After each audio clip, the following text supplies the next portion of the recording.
including the epidemiology of drug-resistant TB epidemics and the optimal use of novel TB drugs.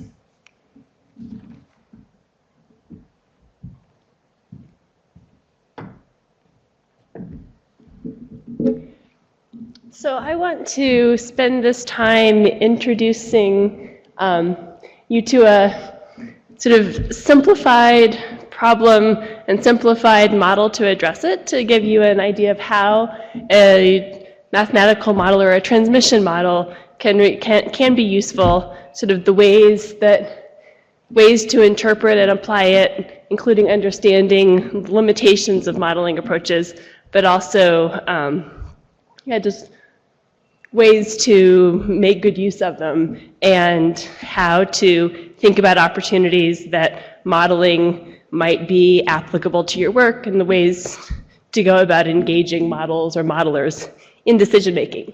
So to do this, I'm going to propose a sort of scenario. Suppose that you oversee TB control for a local or regional health department, and like many, you have a shrinking budget, and you're, apart from treating the diagnosed cases that are referred to you, you're really limited to doing just limited contact tracing in the closest household contacts of your active cases. But you receive a grant to improve screening and treatment of latent TB in your jurisdiction. And you have two options, and certainly there could be other options you would consider. But in order to keep this simple, suppose that you have to decide between two options. You can either expand contact investigations of the cases that occur locally, or you can screen and treat foreign individuals for latent TB. And the question is, how are you going to decide which of these is a better use of this windfall you've received? And to simplify this question and eventually approach it with a modeling analysis, we're going to represent the individuals in these two potential screening populations as a set of these boxes. So the grid on the left is foreign-born individuals you could screen, and the grid on the right is the sort of contacts that you would capture in your expanded contact investigation and screen. And the first of many assumptions we're going to have to make is that the same resources are going to allow you to screen the same number of people, whichever target population you choose. That may not be the case. Contact investigation may be more resource intensive, or you may be able to get private providers involved in doing some of the screening of foreign-born individuals. But for the purposes of sort of understanding modeling concepts, assume you would be able to screen the same number in either case, whichever you choose. And then, so one simple approach to this is to say, I'm going to focus on the population that has more latent TB. So using information you already have, or by doing some sort of small survey, you might estimate that the prevalence of latent TB in your foreign-born population that you would target is about 1/3, whereas the prevalence of the sorts of contacts that you would capture in this expanded contact investigation that you aren't screening already would be about 1/6. And you say, okay, 1/3 versus 1/6, I'm going to screen the foreign-born individuals because they have a higher prevalence of latent TB. But you all know that's not the whole story, because you know that not all latent TB becomes active TB, and that the risks of reactivation may be different in these two populations. This is data from a study of isoniazid preventive therapy about 50 years ago, but the solid line is the risk in those who were TSD positive and just received placebo over time. And as you know, the risk of reactivation is a lot higher in the first couple of years after infection than it is later on. And those first couple of years are when you'd be catching most of the latently infected contacts in your contact investigation, whereas a lot of the foreign-born individuals that you would identify as being latently infected with TB are a lot farther out in the course of their infection, and have had their sort of highest risk years pass already, and are at a point where their sort of remaining lifetime risk of reactivation is lower. So we can represent these, if we're representing here the susceptibles as blue boxes and the latently infected as yellow boxes, we can redo our yellow coloring and have dark yellow be the people who are recently infected and the light yellow be more remotely infected, and can represent these two potential screening populations like this, where there is a lot more of the dark yellow, the recent infections, among the local contacts in your contact investigation than there is among the foreign-born individuals. And so another sort of simplistic answer to this question is I'm going to go for the sort of biggest bang for the buck. I'm going to try to find those individuals who have the highest risk of reactivation. And so I'm going to I'm going to do the expanded contact investigation. Because I'm going to catch more people who have a very high risk of reactivation, who have a higher lifetime sort of cumulative risk.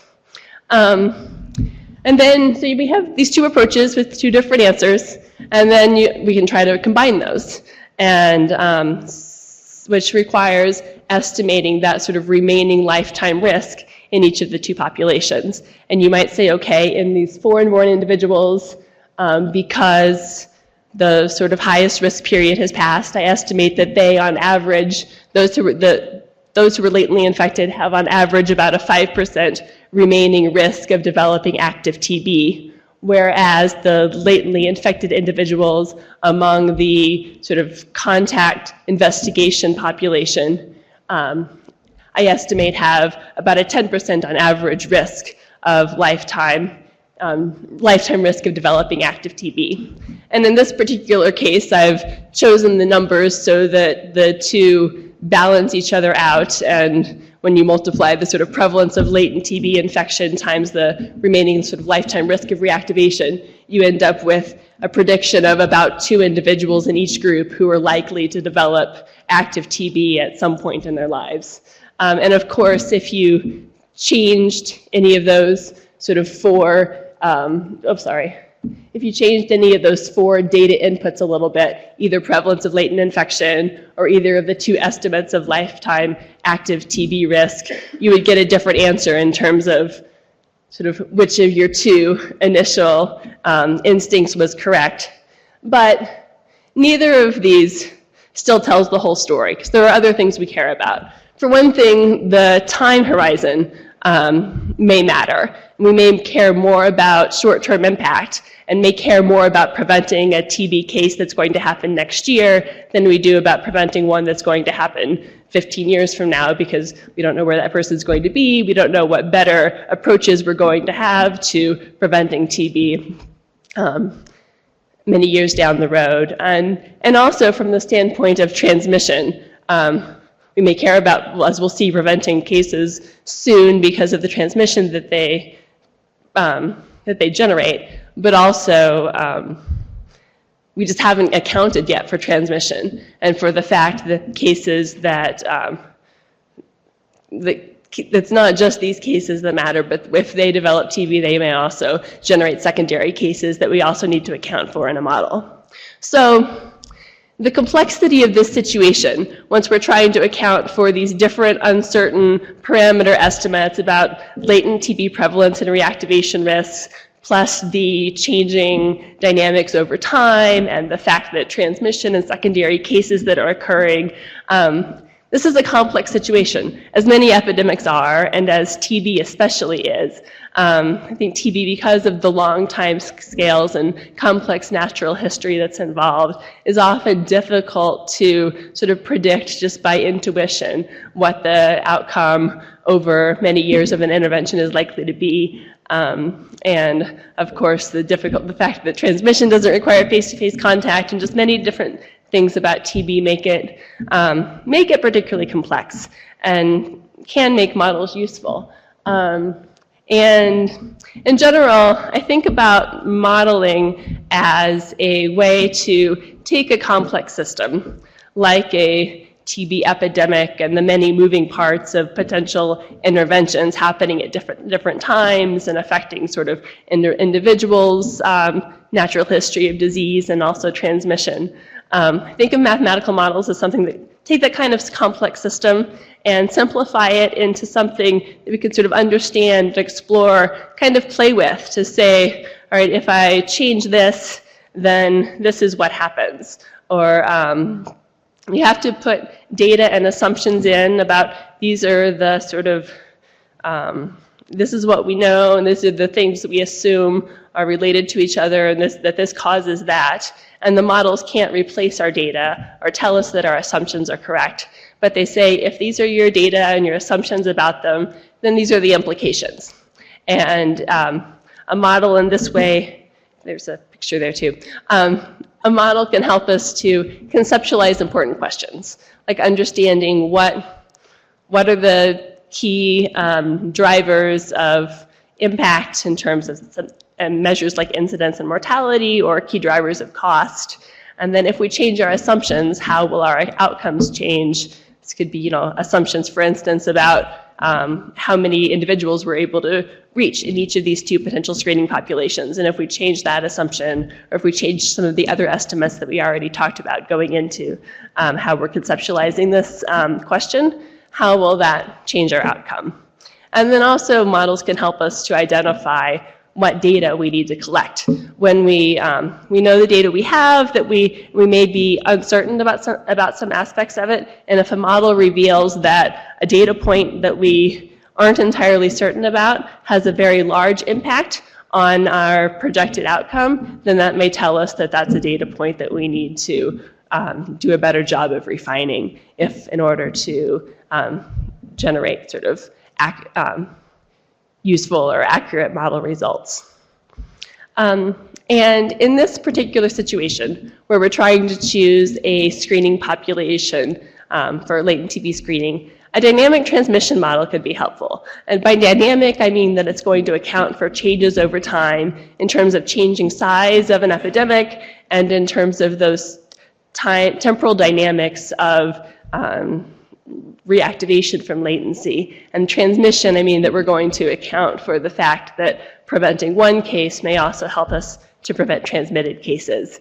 Going back to these boxes, if I'm using red now to represent active cases, the fact that one active case may actually lead to other sort of adjacent individuals that they're in contact with becoming red boxes or yellow boxes, leading to other both active and latent infections.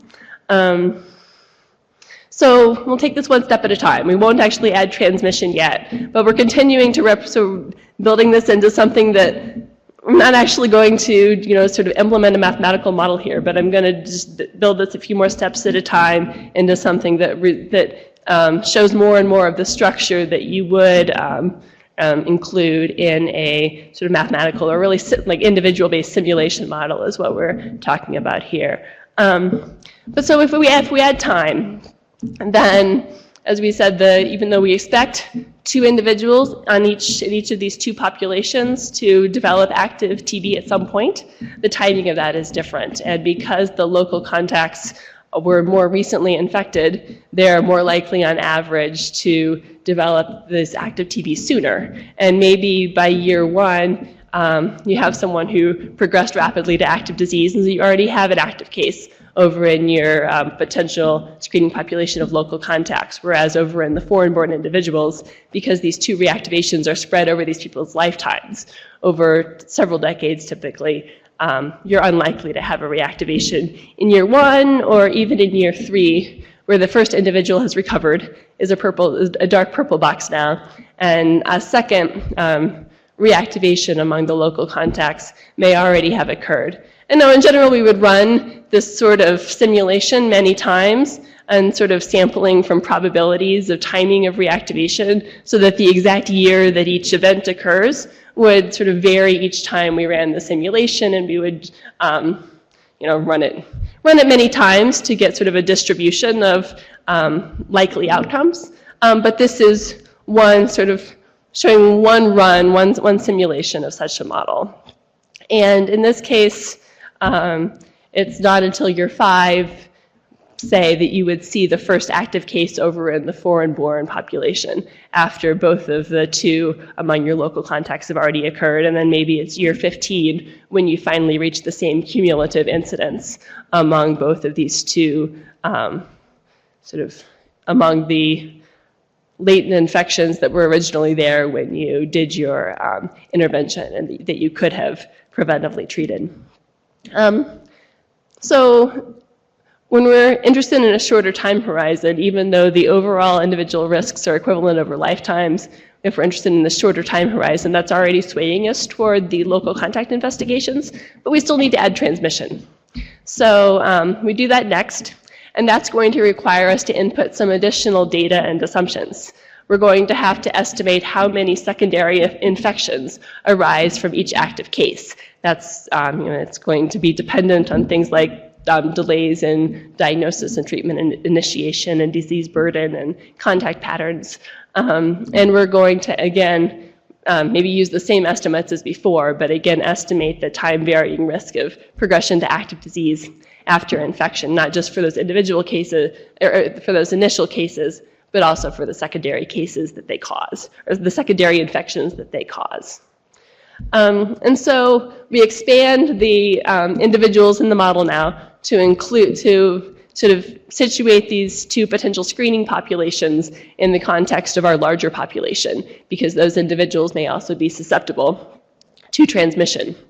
And I'm keeping everyone sort of in the same place on the screen that they were originally, just to keep track. But presumably there would be mixing between, and I'm going to show infection spreading to adjacent boxes, again, just so we can keep track of what's happening and who's causing what. But there may be mixing between the people who would have been part of our initial screening population and would not. There also could be overlap between local contacts and foreign-born individuals. If they're it's likely that some of our local cases who are foreign-born are likely to have foreign-born contacts. But again, a simplification here is that I'm sort of assuming no overlap for the purposes of just demonstrating this. But now let's add transmission. Like we said in year one, where in this simulation, we're predicting we have one active case among the local contact screening population and none yet among the foreign-born. And that case is going to cause some others. So as we move from year one to year two, that case is maybe being treated or recovering, but adjacent to him, we have a couple of new latent cases and a new active case that have developed as a result of transmission. And as we move forward to year three, that sort of cluster continues to spread. And then we also have, like we said before, the second reactivation among the local contacts already occurring, and still nothing over in the foreign-born individuals, just because the probability of that occurring so soon is low when those reactivations are spread over a lifetime. Year three, year four, again, these clusters continue to spread, and by the time we get to year five, when the first case is occurring over in the foreign-born individuals, we have a fairly high cumulative incidence among,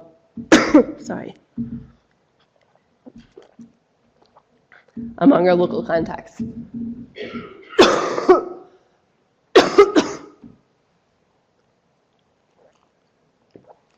So what this is, not surprisingly, we see that leaving transmission out caused us to underestimate TB incidence. Sorry. But the other thing this tells us is that timing mattered and transmission dynamics. And the fact that cases occurred sooner among the local contacts means that transmissions occurred sooner, and that causes the epidemic to grow faster and ultimately leads to a larger epidemic. And then the last step here is to simulate the two preventive interventions that we're considering. I think we have an idea from what we've seen here, which of the two possible interventions under this particular set of assumptions and this particular simulation are going to have the bigger impact, but we can actually implement the interventions to see. And it may actually depend on some of the additional assumptions that we have to put in to the model, because we have to, in order to model the interventions, we also have to estimate how effective are they going to be in each of these two populations. Are we going to be able to reach and diagnose the target population, and how effective is latent TB, is isoniazid therapy or whatever we decide to use going to be in those populations? Are people going to be adherent? That sort of thing. And for now, I'll assume that we're able to treat both populations equally well, and we're going to be able to effectively treat 50% of the latently infected individuals in either of those target populations, but that may not be the case, and changes in that estimate would impact our model's predictions. And then we also have to specify the timing and the duration of our intervention. I'm going to assume that it's just a one-time intervention at year 0 that's capturing sort of a cross-section of the foreign-born population, and that's capturing local contacts from the last couple of years of cases. But that's something else that we could change that might lead to different results. So as we simulate this, now the light yellow boxes are people who were effectively treated for latent TB infection. And so if we screened and treated foreign-born individuals, then the one who was turning red at year 5 is, in this simulation, was among those that we treated for latent TB infection. And so we've prevented that reactivation. We didn't do anything over here in the local context, and so that's the same outcome we had before at year 5. Whereas if we instead go with our expanded contact investigation, then we have the one reactivation at year 5 over in the foreign-born, like in the simulation before, but over here we've prevented one of the 2 active cases, and as a result also prevented all of the secondary cases that occurred around him. And because we're only capturing 50%, then by chance we didn't manage to prevent that reactivation in year 3, and it spread to a couple of other individuals. But you can see whether we're measuring sort of prevalence of TB at year 5 or total cumulative incidence as a result of these individuals over these 5 years, that in this particular simulation, this particular set of data and assumptions, the contact tracing is more effective in terms of incidence and prevalence reductions. Now, if we were really using this model, we would want to sort of situate this simulation of these specific interventions in the context of a model of our epidemic that includes some sort of our background incidence that has foreign individuals coming and going. And so rather than going from an incidence of 0 to 10, we'd be talking about having whatever our baseline incidence is and is projected to be, and then we would be modeling the impact of these interventions on reducing that incidence. And then like I said, there are some random effects here in terms of who reactivates when and how many people each case transmits infections to. And so by running the simulations many times, we would generate sort of distributions of what kind of outcomes are expected under the baseline and under each of the 2 interventions. And we can also sample from the parameters that we're uncertain about. For instance, we estimated prevalence of latent TB in our foreign-born individuals is 1/3, but we may think there's some chance that it's actually 20% or 40%, and we could sample that that prevalence from a distribution, and again get lots of different simulations then that are all consistent, that are all consistent with our data estimates and our degree of uncertainty about our data, to give us a sense of the uncertainty in our projections of the impact of different interventions. And then once we have a sense that there is uncertainty in our model, we want to do sensitivity analysis to understand what's driving that uncertainty. For instance, which of our parameters are influential in our outcomes, and which of our parameters are such that a small change in that sort of estimated data point, whether that's prevalence of latent TB or the likely effectiveness of preventive therapy in an individual in one population or the other, which parameters are likely to have a large change in our outcome, and also which of the assumptions about our model structure. For instance, the lack of overlap in these two populations, is that an assumption that's having a big impact on our outcomes? And if we modeled that differently, would we get very different results? And if we see that those things are very influential, we might want to collect more data to get better estimates, or we might want to, or just try to model those specific details more accurately. And these are some examples of parameters that might contribute to the uncertainty in this model that we might want to do sensitivity analysis around. We mentioned the prevalence of latent TB, the recentness of infection, and also other factors like diabetes prevalence that might affect risks of reactivation, the numbers of secondary cases, maybe there's delay in treatment seeking in one population versus the other that will lead to more transmission. And then resource requirements, and whether we're really going to be able to target the sort of same number, whichever intervention we choose, or whether maybe we could sort of harness the private sector, get PCPs to treat foreign-born individuals, whereas contact investigation is something we would have to do entirely on our own and wouldn't be able to be as reach as many people with the same budget. Here's an example from the published literature of the kind of sensitivity analysis I'm talking about. This is somewhat similar to the model we're talking about. It's a simulation model of household contact tracing.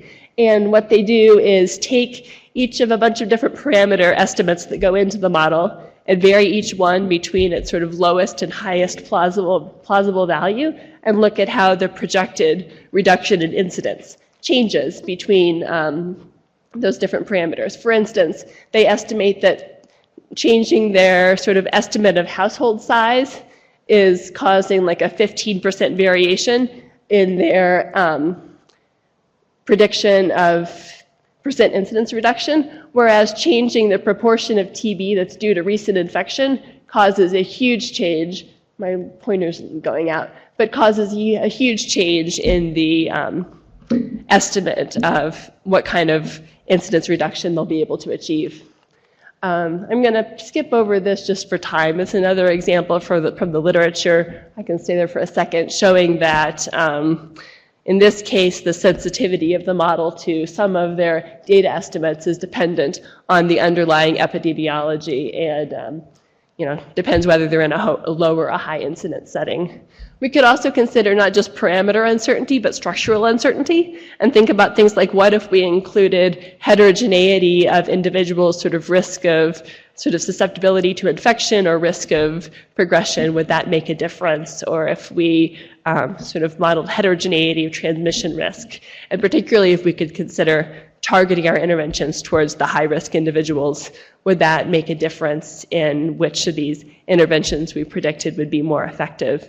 What if we could specify contact structures, social networks, and what if we could model different timing of interventions, not just a one-time intervention, but something that would be sort of spread at a low level over several years, or something that we would do sort of pulsed periodically? Would that make a difference? Or if we could actually do some mix of the two interventions, rather than just doing all of one or the other.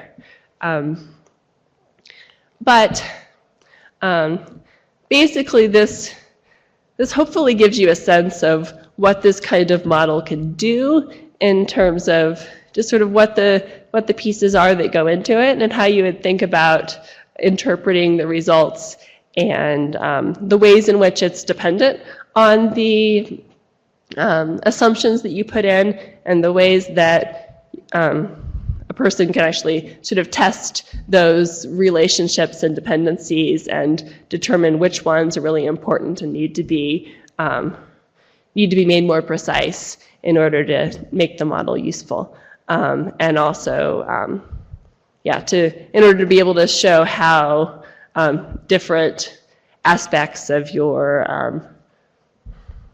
epidemic are related, and how how different aspects of your epidemiology relate to what impact you expect an intervention to have. A quick aside about cost-effectiveness models, since that's something that people see a lot, which are not what I've talked about. I apologize, the fractions here got flipped upside down when I turned them into pictures. It's typically difference in cost over difference in some measure of sort of well-being or utility, often disability-adjusted life years. Cost-effectiveness models, you're wanting to compare some intervention that you know is going to be sort of costly but also effective, and compare it to some alternative, usually the standard of care, and say like, how much extra will it cost, and how much sort of extra in terms of disability-adjusted life years will I gain, and is that ratio something that's considered cost-effective? And that kind of analysis can stand alone, just on an individual level. You can sort of compare cost and benefit, but it can also be added to a transmission model when it matters to account for how the changing size of your epidemic may be one of the sort of aspects of the effectiveness that you want to capture. And in that case, nesting a sort of cost-effectiveness analysis within a transmission model similar to the one that I've been describing can also be useful. But that's a topic for another talk. I think quickly, it's useful to think about if you have a question that you think a model would be useful for, how do you go about involving, developing a model, working with modelers to answer a question. I think there's a growing pool of people who have the skills and the interest to do modeling around TB public health questions. I think one important part of the piece is just to engage them and ideally early get modelers involved, because that can help. Starting the process early, the process of developing a model can help to clarify thinking and assumptions, and it may sometimes identify sort of knowledge data gaps that need to be refined. But defining the question is important if you want to apply a model to it, because as you may have gotten a sense of here, models require simplifications, and ideally those models are tailored to the specific question of interest, so that for instance, if you're interested in a question about latent TB therapy, you want more detailed structure around reactivation from latency than you do around the sort of diagnosis and treatment of active TB. And you need to know what factors are going to guide your decisions. If cost is something or if sort of demonstrating cost effectiveness is something you care about, you're going to want a different kind of model than if you sort of are wanting to know how to allocate resources that you know you had to dedicate to TB in some way. And you want to identify your relevant data and also be able to characterize the uncertainty around those data, because both the sort of estimates and the degree of certainty are important for the modeling process. But to summarize, so models simplify complex systems like we've said. They're, I think, most useful, not so much for making predictions as for showing relationships. Like saying, if this is true, then that is likely to happen. Or if this changes, then this is how that is likely to change. They're only as accurate as the data and assumptions that go in, but sometimes that even in itself can be a strength in that the uncertainty around they can show the sort of where uncertainty in data is important and can help to identify important data gaps, as well as helping to set public health priorities and guide decisions. I'll stop there.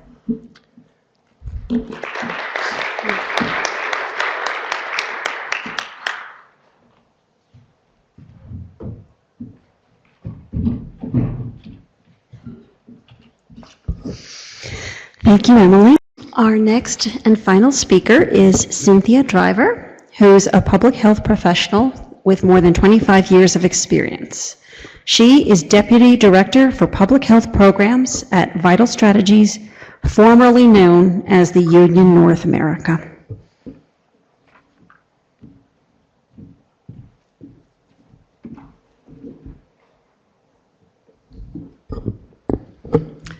Thank you.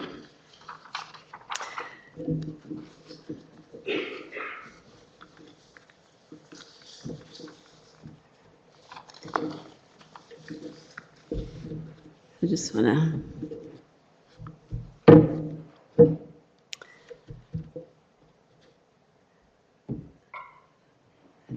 So yes, I work for Vital Strategies, which we just recently went through a name change.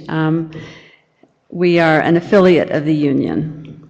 And we're a global public health organization based in New York City. Our programs include road safety, maternal child health, obesity prevention.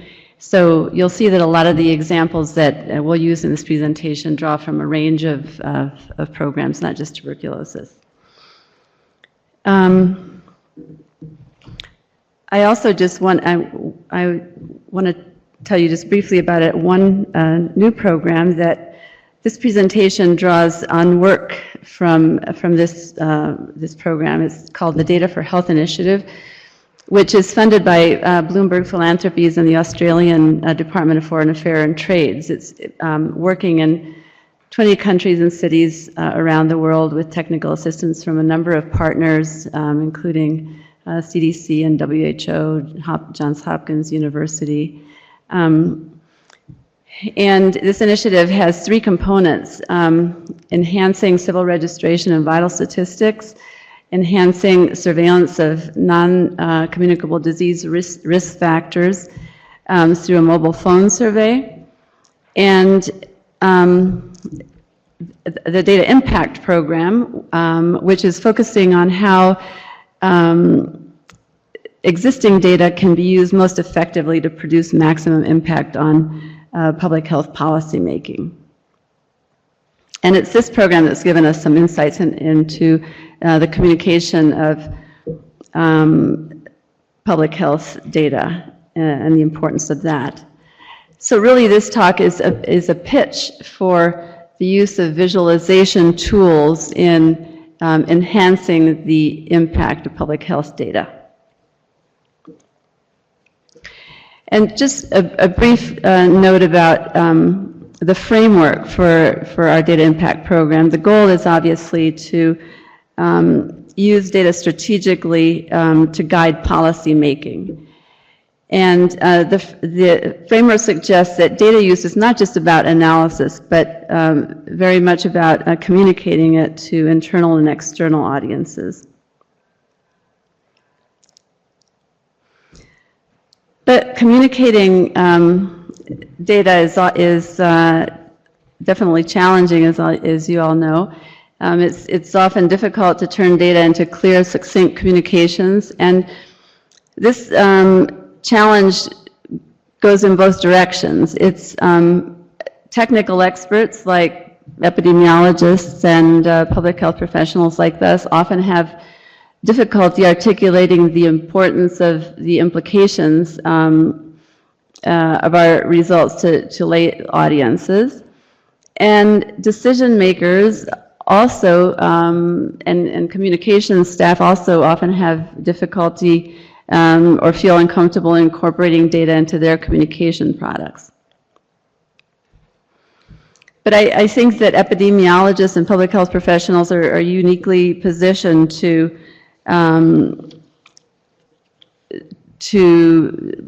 do this and to visualize our results so that it can be really turned into action.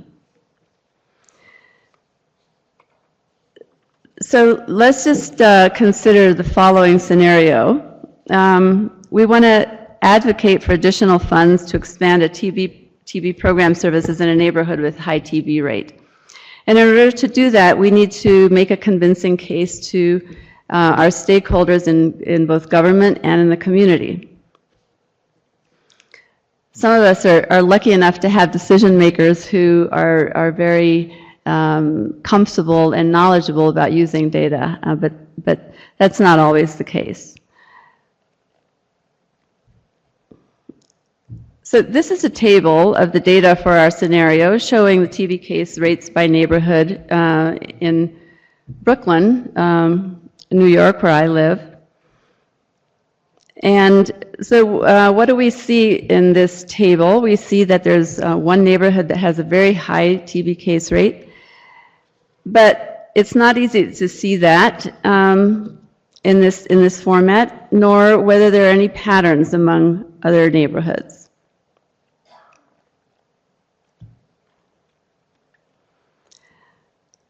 Because of the way humans process information, data findings are obviously more readily apparent in visual images. It's easier to grasp the meaning when they're in graphical format. So visualization is useful both for the analyst in terms of understanding the data, what the data are saying, and seeing patterns and relationships in the data, as well as for communicating it more efficiently to others and to support decision making. So by data visualization, we're meaning graphical representation of data that conveys meaningful or memorable insights. The best visualizations help to expose something new or highlight and understand relationships of the data. But all visualizations are not necessarily helpful, or they're not all equal. And by the way, I'd just like to say that already you've seen throughout the talks today some wonderful examples of great visualizations from all the presenters. So this is just more of a conceptual take on them.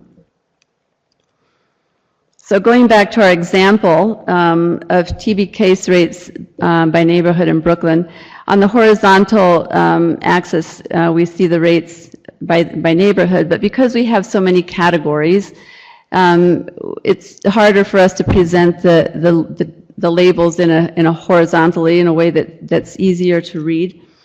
And although we can see the ordering of the columns allows us to see the highest rate fairly easily, but we can't see the patterns in the ranking of the other ones as easily. By contrast, this example is drawn from the TB annual summary from the New York City Department of Health. Sham already showed you that TB summary. It's got some really great examples of wonderful visualizations. And in this example, you know, the horizontal bar chart is better suited because it allows us to present the data in a way that's easy to read. We can present the labels are clearer. The ordering of the bars makes it easy for us to see the ranking and the next highest and the lowest neighborhoods. We also have a reference point which helps orient the viewer to the citywide average.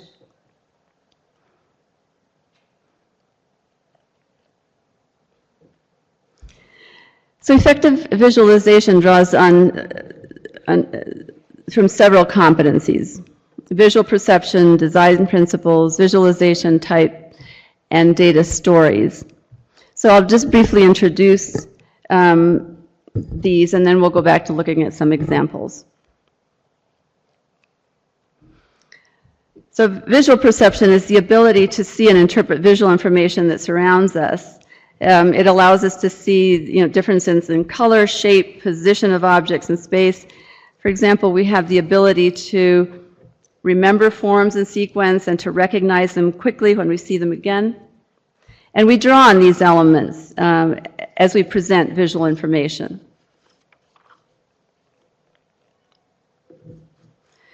So in the next two slides, we're just going to show 10 design principles that are important for creating effective visualizations. The first 5 we'll look at on this slide.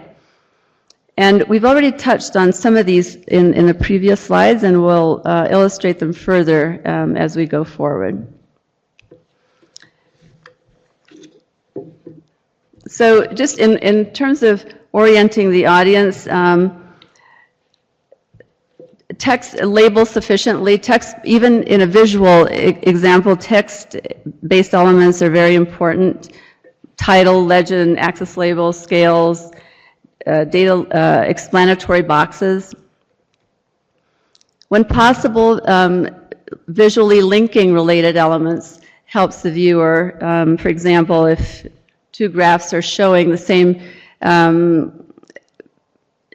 comparing New York City and national rates using the same color for New York City, and both of those graphs allows the viewer to easily draw the comparisons. Creating a visual hierarchy lets the viewer know what's important. You can use using colors, different font sizes, bolding, for example. Simplifying data comparisons by placing the bars and columns in easily scanned order from lowest to highest or highest to lowest. For line graphs, it's possible to use line weight and color, and as we mentioned before, displaying reference points are useful whenever possible. How do we eliminate distractions? One way is to present the text in a way that's it's most easily accessible to the viewer. As I said, when we have so many categories, it's just often easier to do it horizontally than in a horizontal bar chart than trying to make it work for a vertical column chart. Limit non-data elements. Because it attracts visual focus, color should be used sparingly and should direct the eye to the most important visual elements. Make sure that images convey the intended message and avoid distortions. For example, 3D images can sometimes make bars or columns appear larger than the actual value.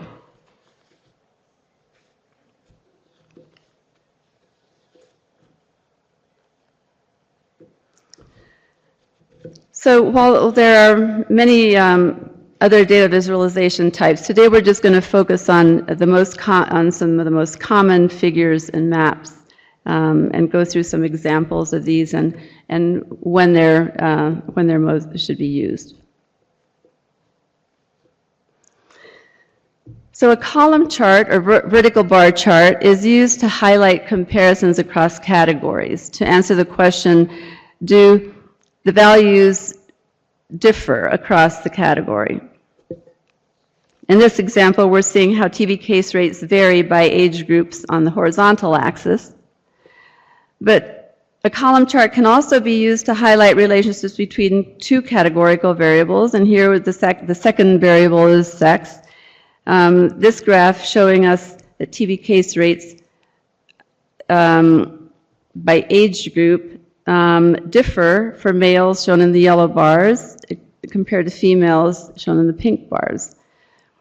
For males, the rates increase, well, for females, they remain fairly constant in the older age groups, and for males, they increase so that by the oldest age groups, it's nearly double the rate of females.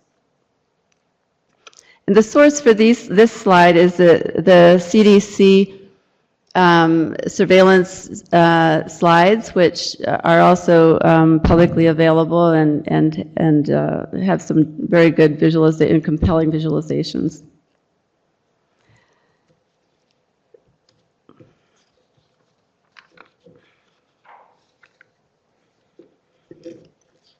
Sorry. So this is a horizontal bar chart of the 20 leading causes of DALYS in New York City. Like the column chart, it's useful for showing categorical data. In this example, we're seeing a cumulative bar chart because there are two series are shown within each bar. If you just take a look at the top bar of the leading cause of disability-adjusted life years is ischemic heart disease. The majority, the dark portion of the bar is the years of life lost to premature mortality, and we can see that the majority of disability is from mortality, and a very small proportion is from years lived with a disability. Whereas the second bar, the major depression, the burden is entirely due to years lived with a disability. And none of it is contributed to premature mortality. And the same you can see for osteoarthritis.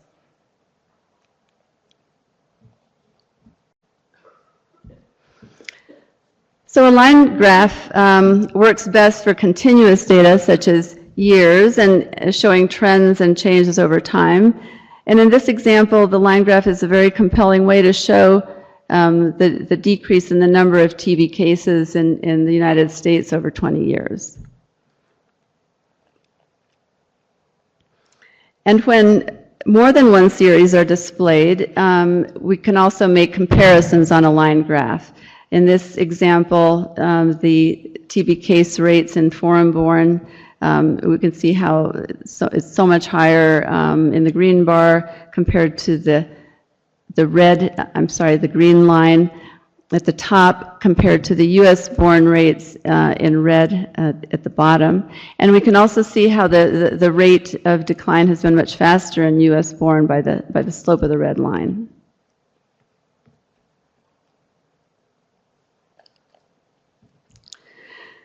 So now let's turn to maps. Maps are useful when we want to show clustering of disease cases by geographic location, or for visualizing outcomes by geography, even if they're not clustered, and for identifying geographic trends. And again, the point of a visualization is to be able to show to be able to align the intervention with the place where the intervention is needed. So maps are good when location is key to the message, otherwise figures are just as useful. So today we're going to discuss 3 maps: the choropleth, a dot density, and a proportional symbol map. Going back to our example, our scenario example of TB rates by neighborhood in Brooklyn, this is a choropleth map, which is really, it's the best way to map, it's the best map to use to show prevalence data or rates by administrative areas such as neighborhoods, districts, countries. In a choropleth map, the data are divided into categories and that are ranked from high to low or low to high, and then the categories are distinguished by color. So that in this example, we see that the location of the highest TB case rate is shown in the darkest color, and we've added a label only to that district just to simplify the message that we wanted to make with this map. So compared to our bar charts of these data, we can see that the map has given us additional information about the location of the second highest areas, the fact that they are contiguous.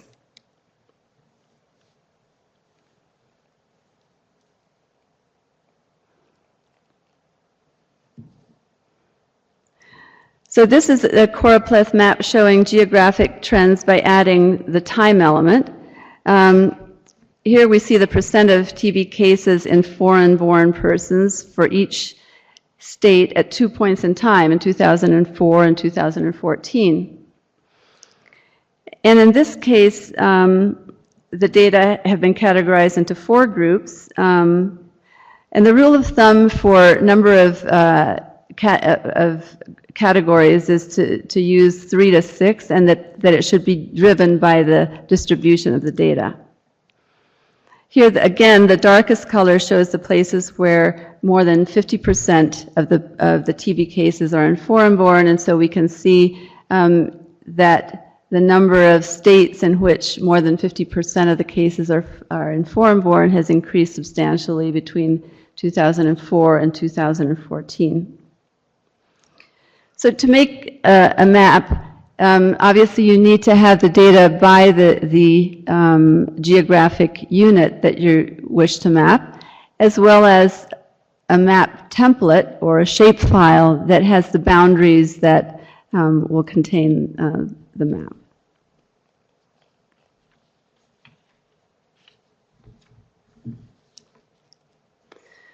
So this is a dot density map, and these maps use raw numbers or count data.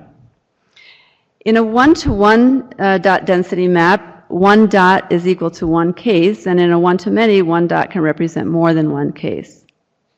So in this example, we see the distribution of dental hygienists by location of their practice.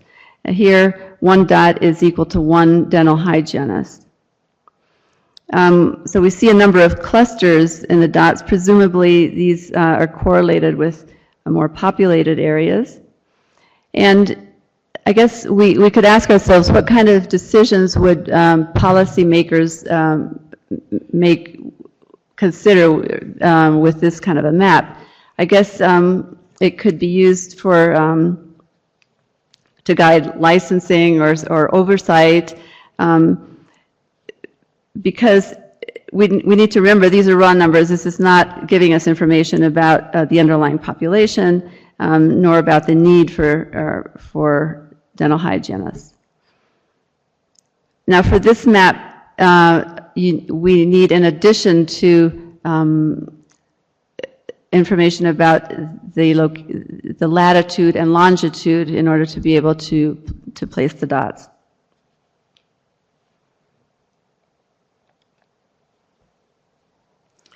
And the last map is a proportional symbols map, which can also be used to depict rates or likelihoods, as well as raw counts. And in this example, we're showing just the raw counts of the number of homeless population by state. In these maps, the symbols depend on the data value for their visual prominence. Here the legend shows us the size of the symbol corresponding to the number of homeless. And so we can see that the states, Florida, New York, and California have the largest a very large number of homeless population, which is not surprising given the fact that they're more populated states. And so again, it's important to remember that what's being depicted in the map, here we're not seeing the proportion of the population, we're seeing a raw number. And this is a choice. You could choose to show proportions, and it's just important to make sure that to be clear on what it is that's being presented.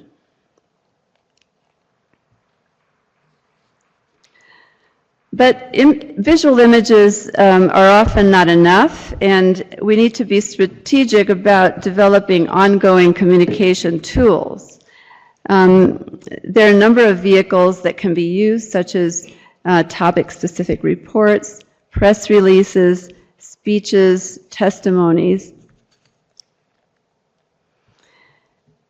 And one great tool is the policy brief, which is a very concise document for presenting findings to non-technical audiences.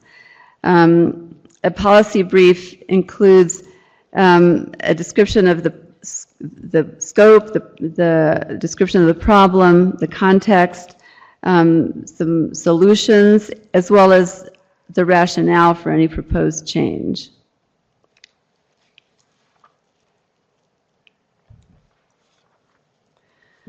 And in order to be effective, it should be very concise, ideally less than 4 pages, include a hook that entices the audience, and uses compelling visualizations to communicate points, break up the text, and grab the reader.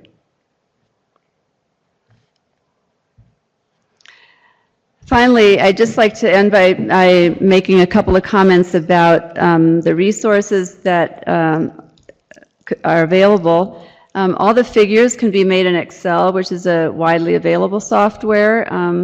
There are many others, of course, but if you haven't had a chance to use Excel, I'm sure there's someone in your office who has. For mapping, QGIS is a good open source GIS program. ArcGIS is probably the best proprietary software, but it's expensive, and And its utility is really for beyond mapping, for what it can do for in terms of spatial analyses. EpiInfo Map is also free, but probably more limited than some of the others. So I'm going to stop there and be happy to take questions.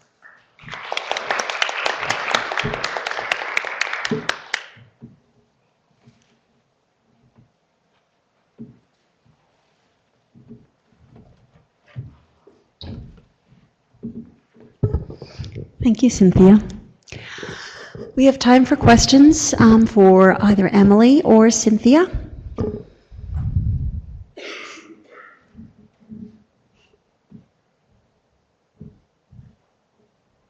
Hi, this question is for Cynthia. My name is Shauna Smith, and I'm the Michigan TB Epi.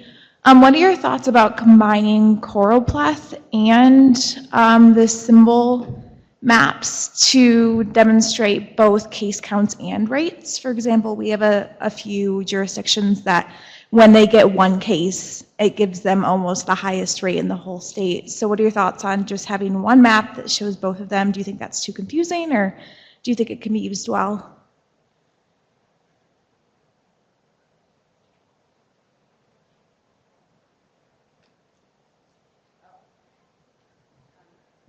Yeah, I think that could be very useful. I think the key is just to be really clear about what you're doing and just making sure that you're labeling sufficiently to make your points.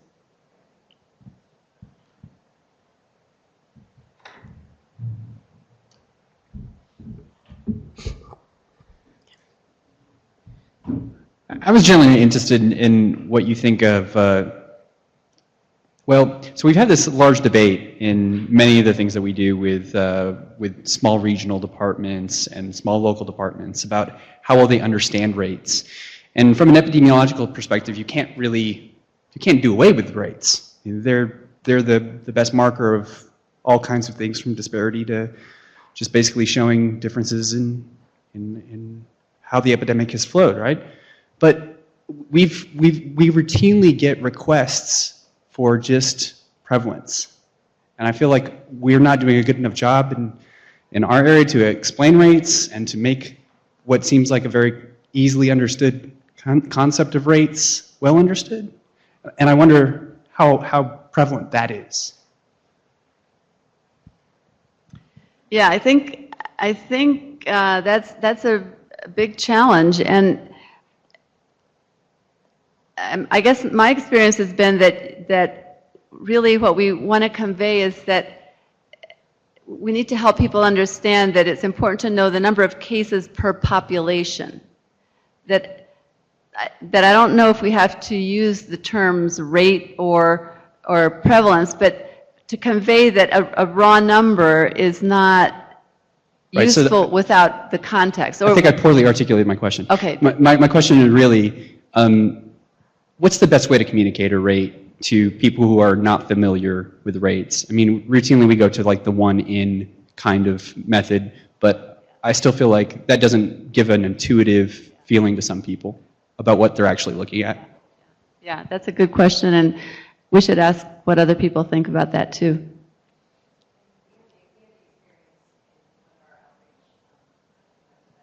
Hey, why don't you go to the microphone?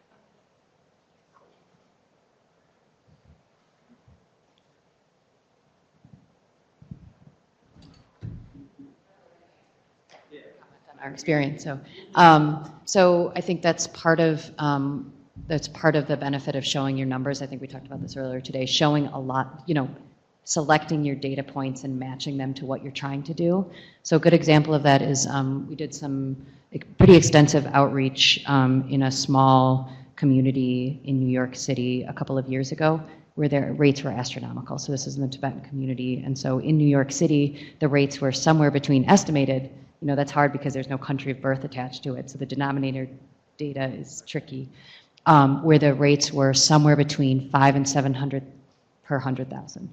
So that's comparable to, the highest rates in the world. This was in New York City. So when we went to the community and said, look, this is your rates, this is astronomical, that was so truly terrifying, and it was disproportionate because it's larger than the population size in New York City.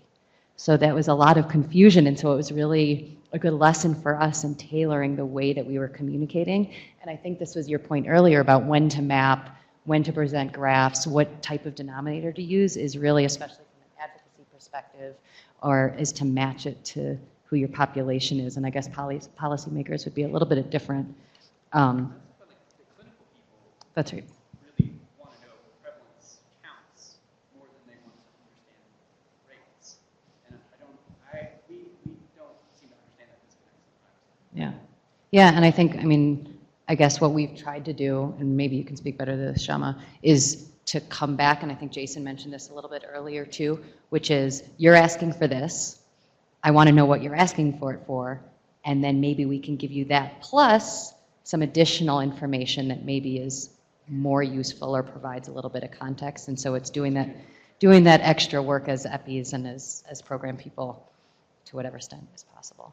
I don't know, we've tried to do that. It's really hard. It's really, really hard. Yeah. I was just going to say that I think that also using a reference point is often very useful. Like you were saying, comparing it to, you know, the rate is comparable to the country with the highest prevalence.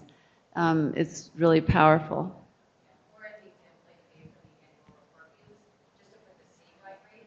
So just saying your rate is 23 and somebody else's is 10. That's a helpful comparison, but it's also helpful to say your rate in your neighborhood is 3 times higher than the statewide rate, 5 times higher than the other neighborhood. That context seems.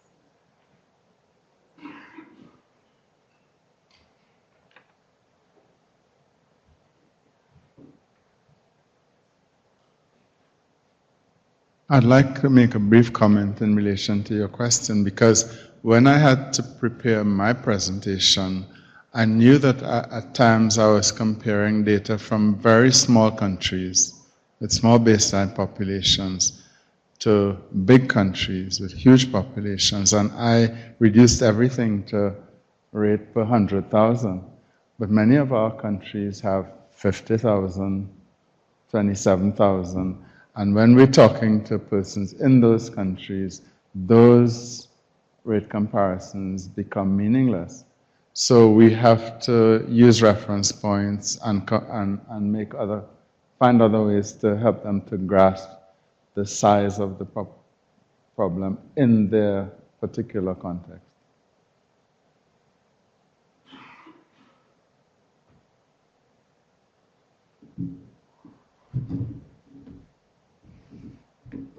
Other questions? Emily, I have a question for you. In terms of your work with TB modeling, are there certain parameters or inputs that if you were to be talking to us as a TB community that analyzes data, or could potentially get involved in more research from a programmatic perspective, what do you think is one of those parameters that you'd really like more confidence in its accuracy? Sure. I mean, so there's a long list. There was actually a paper published a couple years ago, a modeler's wish list, where several TB modelers identified a list of 10 or so sort of key sort of data points that are insufficiently well characterized for modeling. But I mean, understanding transmission and sort of when it occurs and who's transmitting to whom is certainly a data gap, I think, in TB epi, but also factors in as an issue in modeling. Understand, there's a long list, but understanding dynamics of reactivation is also, and there are estimates of it of sort of annual risk of reactivation and timing of when it occurs, and who's sort of teasing out reactivation versus understanding of sort of what cases are recently transmitted versus reactivated. I don't know, there's not a single, a particular one that's coming to mind as the most important that would have, particularly in a sort of low incidence context, it's probably in the sort of low incidence settings that we're talking about, this audience having access to data for. It probably is around understanding sort of timing of reactivation and risk factors for reactivation. But yeah, there is a long list, and it's a useful paper if anyone is interested in thinking about that. Yeah. And it sounds like, unfortunately, since that paper was published, there hasn't been new enlightening information It published. was just a year or two ago. Oh, okay. I did see it, but I'm losing track of when it was. All right. Well, I would like to thank our eminent faculty. We really had, this was just a wonderful session with a diverse explanation from different experiences and perspectives and different concepts. I certainly look forward to, I'm sure the Planning Committee looks forward to seeing an evaluation from you all. And I'm going to now turn it over to Kelly. But thank you again to faculty. Thank you to you all for being here. And we hope to maybe do this again sometime in the future.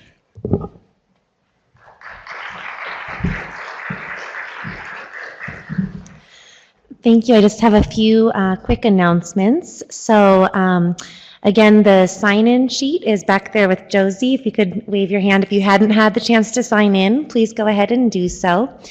Also on the front table over here, we have a great product that many of you are likely already very familiar with. This is from the New Jersey RTMCC, the Basic Epi for TB Program Staff, 2nd edition. So there's a few of the books over here. If you'd like to help yourself, please go ahead. And when those run out, there's more at the New Jersey, the GTBI display table, which is outside with the other displays. I also wanted to mention that we know this has been a long day, but there is one more session this evening. So the breakout sessions with the 5 RTMCCs are starting now at 6 p.m. and they're running until 7 or 7:30. And so I'm going to tell you where they're located. And before I say that, I wanted to also extend the invitation for anyone who is not from the United States, so you're not tied to one of the regions of the RTMCCs. We encourage you to come, and you could choose from any of the RTMCC sessions you'd like to attend. So for the Mayo RTMCC, the GTBI RTMCC, and Heartland, they're going to be in rooms A, B, and C. Mayo is in room A, GTBI in room B, Heartland in room C, which are all located past the elevators, beyond the escalators, down at the end of the hallway there, and there will be signs when you get down there, as well as the RTMCC staff. For SNTC, the Florida Center, they're doing something a little different. They are going down to the Rock Bottom Brewery. So if you have not gotten one of these invitations and you are in the Florida region or would like to attend, you can see Karen and Donna, which I don't see back there. Maybe they're out at the table. For SNTC to get one of these invitations, or you're welcome to come up and check this one. It has directions on it. But they are not footing the tab, I should say. So, and then finally, for the Curry Center for the Western region, we are going to be up on the mezzanine level in the silver room. So when you exit here, there's a stairway and an elevator that take you to the mezzanine, and that'll be for the Curry RTMCC. So that's everything, and thank you again for your participation. Thank you to all the faculty and our facilitator. This has been really a wonderful and interesting training.